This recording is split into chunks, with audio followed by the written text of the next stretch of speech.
Hello, hello, welcome to Whiskey with E. I'm Eric, you can call me E now. Tonight, we have a whiskey without the E, we have a scotch, we have a Speyside, we have the Glenlivet 12-year-old. It is the double oak.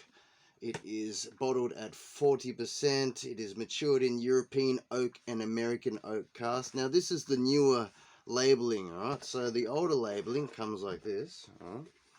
So the older labeling was a more squarer looking one. So this is the 18. Now, if you can still find the 18, it is 43%. It is a better offering than the recent releases that they release at 40% nowadays. So if you find the older one, grab that. But we're not here to talk about that. We're here to talk about the Glenlivet 12-year-old. Alright, let's pour some up. Now, what do we know? The Glenlivet is the second most sold single malt Scotch whisky in the world.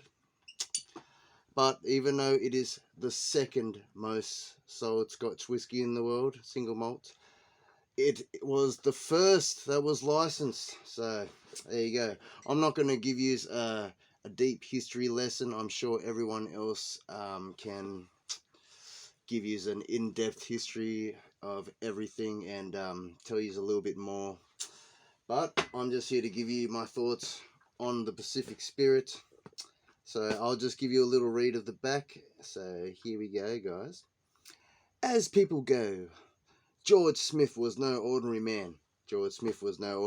So he was pretty much making whiskey before he got a license to do it legally. So, it was illicit stills. But after he licensed his whiskey in 1824, so he was the first to be a licensed distiller in Scotland. He battled against all odds and established his smooth, fruity Glenlivet as the definitive taste of Speyside. That's why there was a whole thing where they had to make it be the Glenlivet, because everyone was trying to claim that they were they were those ones from the famous region, But what George started continues to inspire our makers to create whiskies that are enjoyed by all far and wide. Alright, I'm not going to read the notes, all that. I'm just going to have a little taste. But makes me want to try this one, but let's just see how this is going, eh? Color. I am not going to judge the color because obviously it has been caramel colored added in. It will most likely be chill filtered at 40%. So there is a release called Illicit Still. I think it is at 48%. If you can find that, I think that is unchill filtered. That would probably be a doofed up version of this, to be honest. But let's judge this one for my first entry level, thoughts and review on this. So here we go. On the nose. Oh, wow. On the nose, it's just very tropical. Like, with that Glen Moray one, like you can get the pears and the apple. This isn't coming out like pears and apples. This is just all up tropical. It's coming out like pineapples. There's a little bit of peach in there. Slight pear. You got some vanillas. You got that toffee. You got that caramel. It's just really sweet, guys.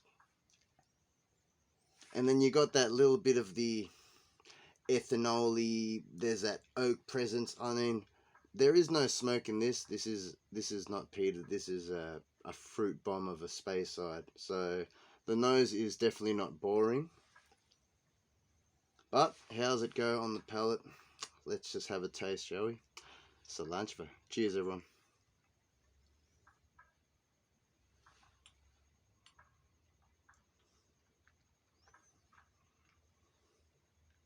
Mm.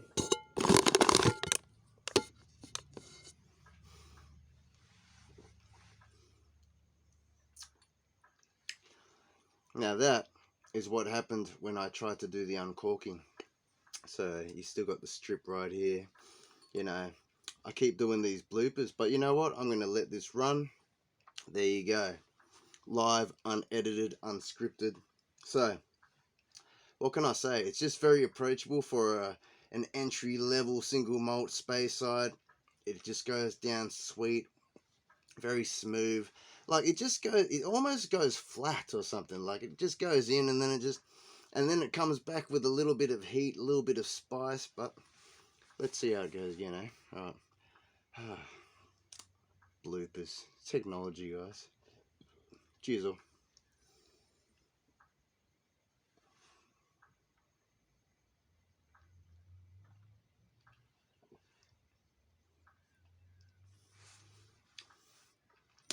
Yeah, that European oak influence, like the tannins, that oakiness, it comes in really at the back end. So yeah, so pretty much it comes with that oaky spice at the back end, but nah, it's just smooth. It's just so approachable. I mean, yep, there you go. Entry level. So it is good value. You know, it has an age statement. It's not 46%, but it is interesting for 40%. Remember to like, comment, and subscribe. And